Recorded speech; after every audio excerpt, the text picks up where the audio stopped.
Entonces, va nada. Bueno, yo soy Yolanda Grullón, pediatra neonatóloga, y la importancia de traer este tema es visibilizarlo. Hay mucho desconocimiento sobre el efecto del alcohol en los fetos y en los recién nacidos, y teniendo en cuenta de que los daños por el uso de alcohol prenatal son irreversibles y son para toda la vida, pues entonces esa es la importancia de que nosotros, como ginecobstetras o como perinatólogos o pediatras, pues tenemos que tener conciencia de esto. Bueno, mi tema es trastorno del espectro alcohólico fetal. Comenzamos. ¿Este grande es para? No. Ok.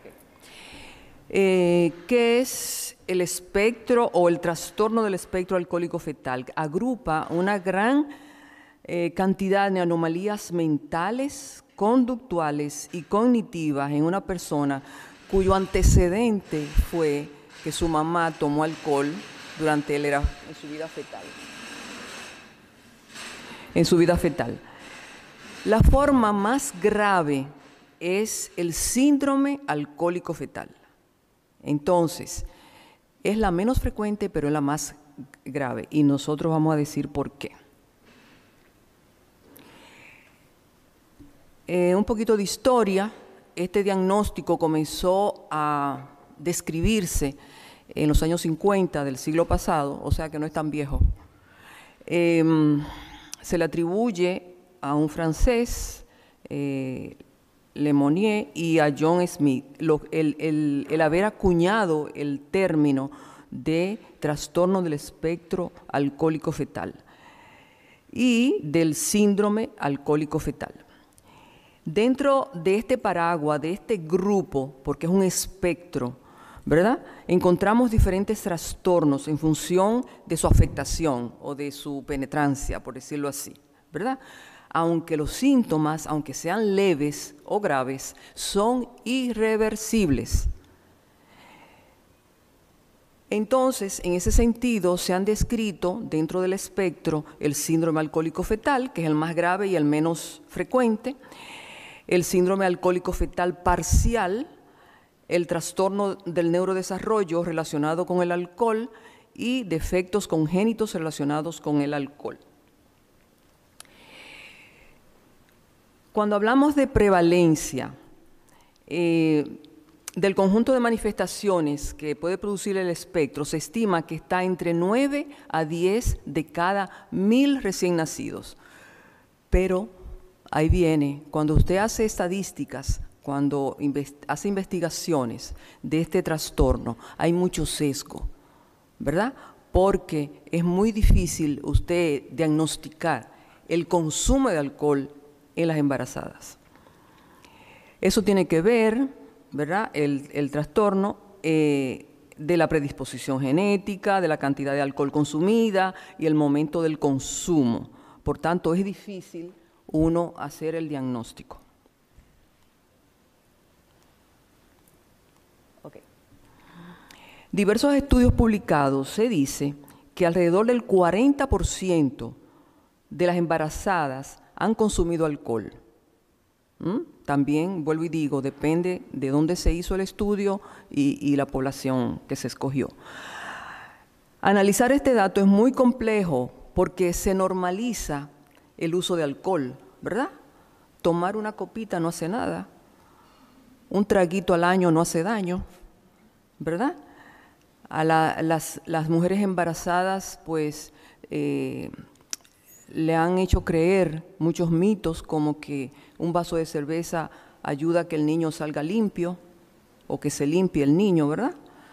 A veces el mismo médico le puede decir, no, tómate tu copita de vino, que eso no hace nada. Entonces, se normaliza y entonces es muy difícil usted investigar la prevalencia, ¿verdad?, del consumo. En cuanto a las manifestaciones que pueden producir el trastorno, se estima, eso yo me estoy devolviendo,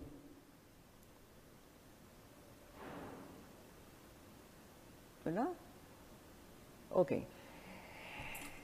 Entre 5 a 10% de las mujeres reconocen que han usado drogas.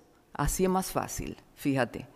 Como se dice droga, es algo ilícito, es algo que se estigmatiza, pues las mujeres embarazadas, cuando llegan a donde su médico, su ginecobstetra, le dicen, ¿usted usa droga?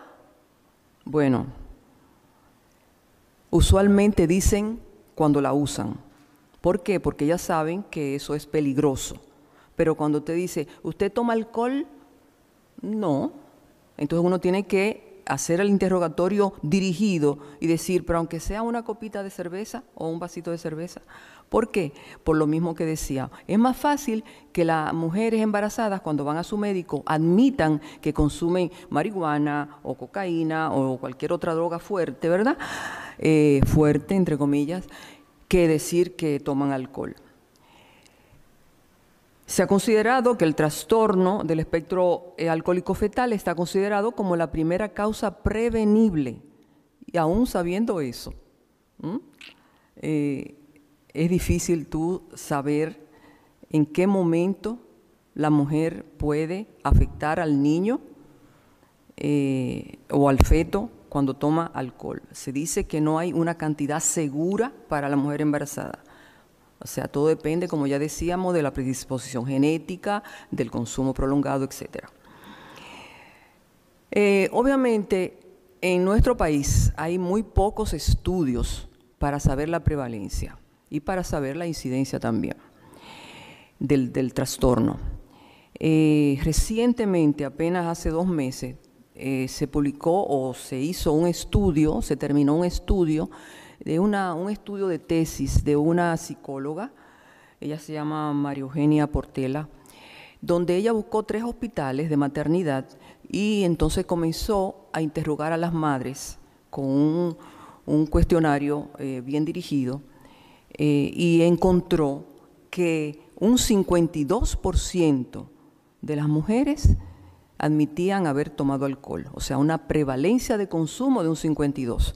Pero usted dirá, bueno, en un país donde se toma tanto alcohol, quiero darle el dato, nosotros estamos en 3er lugar de la región, detrás de Brasil y México.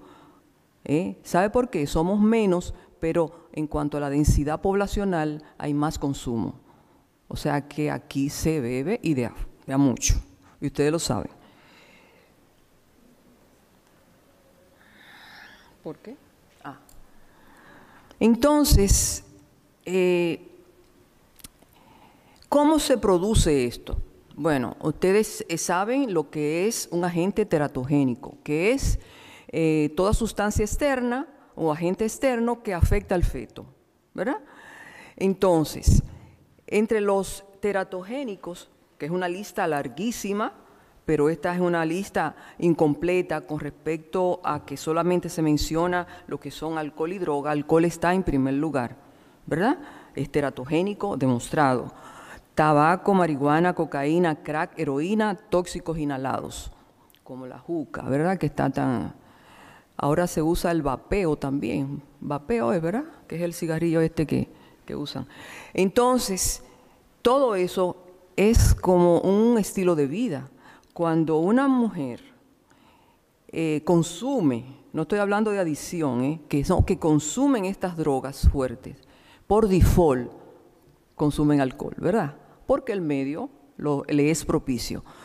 Y en un país donde el embarazo en adolescente es epidémico, por decirlo así, y es la población más vulnerable para este tipo de estilo de vida, o sea, que es un problema social esto. ¿Por qué se apaga? ¿Y cómo es que afecta el alcohol al feto? Bueno, no está muy bien conocido el mecanismo, ¿verdad? No está bien conocido, pero se dice que la hiperglicemia fetal, la hipoinsulinemia resultante, la disminución en los niveles de hormonas tiroideas fetales y los bajos depósitos de glucógeno hepático podrían contribuir a un retraso de crecimiento en estos niños, productos del consumo de alcohol. Ok. También se ha reportado alteraciones en los niveles de tromboxano, recuérdese que son proinflamatorios estas sustancias, y la prostaciclina urinaria en fetos de madres alcohólicas, sugiriendo un efecto vasoconstrictor. Y también estos fetos sufren hipoxia crónica, reflejada en los altos niveles de eritropoyetina, y sugiriendo también que se refleja esos altos niveles de eritropoyetina en sangre del cordón, en que estos niños también nazcan con restricción de crecimiento. Y vamos a decir, como decía el doctor, que estaba hablando con él, el doctor Ricardo García, el genetista, dice, estos niños tienen sus órganos, todos sus órganos están pequeños por ese mecanismo. Aumenta el riesgo de aborto, el bajo peso al nacer, malformaciones congénitas y síndrome de abstinencia. Ahí tenemos un gran problema, porque, por ejemplo, en la maternidad donde yo laboro, pues el diagnóstico lo hace usualmente el neonatólogo, cuando nace el bebé, ya. Que hemos tenido cuadros de abstinencia, síndrome de abstinencia, ¿verdad? Casi siempre cuando va acompañado de otras drogas, pero es ya cuando tú tienes ese cuadro clínico en un recién nacido, imagínate tú en el desarrollo cómo va a evolucionar.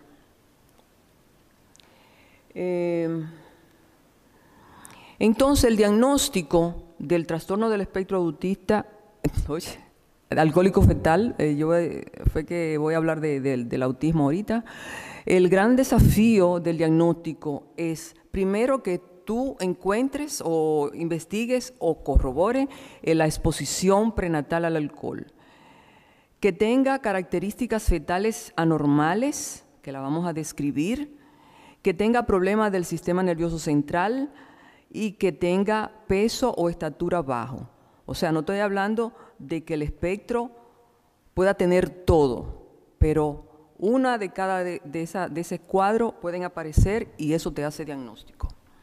Obviamente que tenga el consumo prenatal.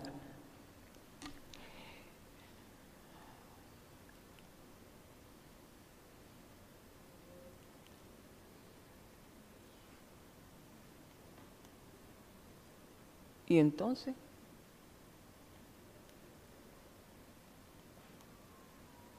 ok. ¿Cómo se evalúa la exposición prenatal al alcohol? Ok. Tiene que haber, mire, es tan difícil diagnosticarlo, pero hay unas pautas. Tiene que haber un historial documentado de consumo. Por ejemplo, una mujer que tuvo algún tipo de conflicto social o de relaciones relacionado con el alcohol, por ejemplo, que tuvo un accidente de tránsito mientras estaba consumiendo, que tuvo problemas de violencia, que esté documentado eso. Entonces ya es un dato en su historial que te orienta a como factor de riesgo a ese diagnóstico. Hay herramientas de tamizaje, como son instrumentos que usan los psicólogos principalmente es un instrumento de preguntas, donde se hacen el Audi, que es como 20 preguntas. Está el Audi reducido, el Audi C, ese es reducido, ese se enfoca en 3 preguntas. Y está el otro, el TCA, todos validados por la Organización Mundial de la Salud. Entonces, se investiga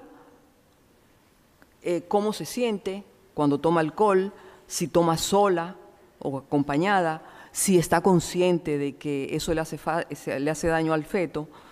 Es una serie de preguntas. Entonces, ahí vamos bien directo a la información. Y también hay otros parámetros diagnósticos, como es los resultados positivos a los biomarcadores del alcohol. Pero eso es más difícil porque esas son pruebas de laboratorio que no siempre están a nuestro alcance. Entonces, ahí se pueden encontrar restos de alcohol o de ésteres etílicos en el pelo, uña y sangre de la madre o en el líquido amniótico o en el meconio o en la placenta del bebé.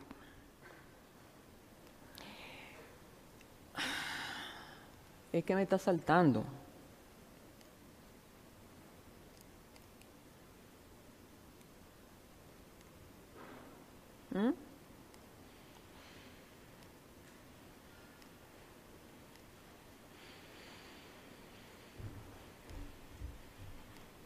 Este anterior. Sí, pero que me fui, ahí faltaba una antes. Esa. Entonces habíamos dicho que tratándose de un espectro, tenemos el síndrome alcohólico fetal, que ya hay alteraciones físicas, además de neurológicas, está el trastorno del neurodesarrollo relacionado con el alcohol y defectos del nacimiento relacionado con el alcohol y trastorno neuroconductual asociado a la exposición prenatal al alcohol. Entonces, en el primero, que ya dijimos que hay alteraciones físicas, vamos a describirla. El cuadro se le llama síndrome alcohólico fetal. Es el cuadro clínico típico que tú lo puedes ver físicamente. Tiene bajo peso, mala coordinación, conducta hiperactiva, falta de enfoque y atención, mala memoria, falta de inteligencia numérica, retrasos en el habla y coeficiente bajo. Y a nivel de la facie, es muy característica, tiene apertura palpebral pequeña, tiene la nariz repingona o paradita, ¿no? Con depresión del puente nasal, y algo muy, muy característico es que tiene el labio superior muy fino y tiene la ausencia del filtrum, que es esta zanjita que uno tiene ahí, ¿verdad? Entonces, es muy característico. También puede tener poco desarrollo de su mentón, cara aplanada, las orejas un poco hacia adelante. Ustedes lo ven así, yo dije, bueno, pero qué fácil es. Pero cuando ya tú lo ves, es el niño que ya está grande también. Tú ves, que ya es el más severo.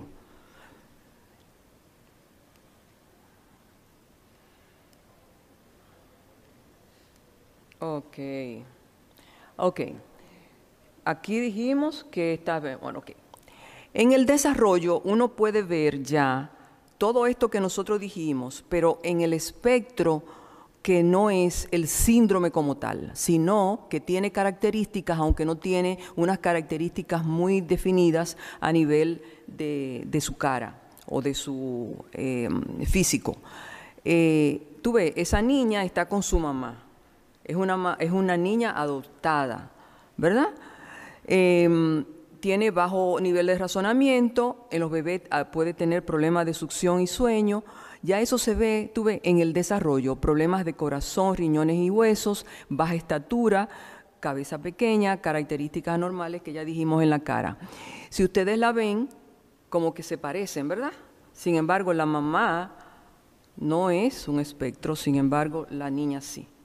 Entonces, hablando de que es adoptada, en España se ha publicado muchas investigaciones, se han hecho muchas investigaciones, porque hubo un boom en los años 60, donde ustedes saben que las europeas postergan un poco la maternidad y a veces prefieren adoptar, ¿verdad? Entonces, esas mamás españolas que adoptaron niños de Europa del Este, entiéndase Bielorrusia, Rusia, Ucrania, donde se consume mucho alcohol, el vodka sobre todo, ¿verdad? Estos niños presentaban estas características, ya después que estaban adoptados.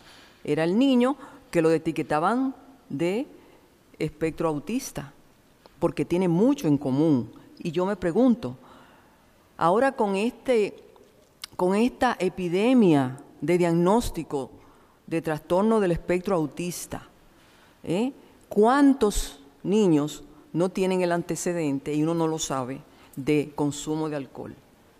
Y entonces, no solamente eso, preguntarse, ¿y si se pudo prevenir? Porque es prevenible. Y ustedes están viendo, yo estoy alarmada en mi consulta. Angie, ¿qué te parece? O sea, la cantidad de pacientes autistas entonces algo está pasando, que no es solamente, ¿verdad?, quedarse con el diagnóstico.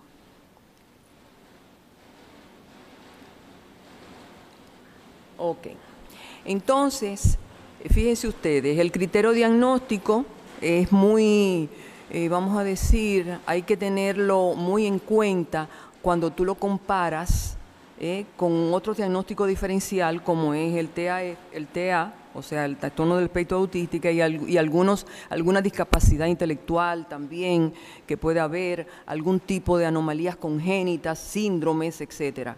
O sea, que el diagnóstico diferencial a veces resulta difícil. Obviamente te ayuda el hecho del antecedente del consumo prenatal. Bueno, eso ya se dijo, que las discapacidades que se producen. Y cuando hablamos de discapacidad, estamos hablando de consecuencias a largo plazo, de consecuencias para toda la vida. O sea que realmente este es un problema, yo diría que hasta social, ¿verdad? ¿Y qué hay de tratamiento? Realmente no hay un tratamiento. No hay un tratamiento. No existe una cura para el trastorno. Estudios indican que los servicios de tratamientos e intervención temprana pueden mejorar el desarrollo, igual que el autismo, ¿no? No existe un único tratamiento que sea adecuado para todos los niños. Los buenos planes de tratamiento debe ser el seguimiento y la accesibilidad o la oportunidad que se le dé a estos niños para acceder a servicios especializados. Hay algunos factores de protección para estos niños ya que tienen la condición que pueden ayudar en su desarrollo, como es el diagnóstico temprano, o temprano quiere decir antes de los 6 años, un hogar estable, lleno de cariño, enriquecedor durante los años escolares, un ambiente sin violencia y acceso a la educación especial. Es común, ¿verdad? Es como si estuviéramos hablando del espectro autista. ¿De acuerdo? Entonces, quiero que se lleven para su casa este mensaje, ¿verdad? No hay ninguna cantidad segura para consumir durante la gestación. Y la única medida de prevención es el no consumo de alcohol durante el embarazo, ¿verdad? ¿Y qué estamos haciendo nosotros? Nosotros como médicos lo que hacemos es prevención secundaria y terciaria. O sea, secundaria estamos hablando de la consulta prenatal y terciaria ya los pediatras cuando recibimos el bebé. Pero recuérdese que esto tiene que hacerse desde antes. Ya entonces quizás no está en nuestras manos. Es un poco educación, es un poco intervención directa de políticas de salud y todas esas cosas. En nuestro país, bueno, ustedes saben que este signo está en algunas de las botellas de vino que a veces uno se encuentra, ¿verdad? Sobre todo las que vienen de España. Pero realmente nosotros debemos, esto es una medida que se debe implementar para evitar que la embarazada tome alcohol. Hace también como 3 meses el Ministerio de Salud Pública dictó una resolución que prohibía la venta de alcohol a las embarazadas. Imagínate, una resolución que a lo mejor se lo dan a los colmaderos y no saben ni siquiera leer, ¿verdad? O sea que realmente tenemos que hacer algo más. También hace menos de 2 meses salió esta campaña. A lo mejor ustedes la han visto en algunas vallas, en algunos de estas estructuras que se ponen en las esquinas, donde se hizo en colaboración el Ministerio, el Servicio Nacional de Salud y la Fundación Fénix. Entonces, ¿cuál es el mensaje? Y con esto acabo, alcohol y drogas no pegan con el embarazo. Prevenir antes que lamentar. Eso quiere decir 0 alcohol durante el embarazo. Ese es el mensaje. Y nosotros tenemos esa gran responsabilidad. Bueno, gracias.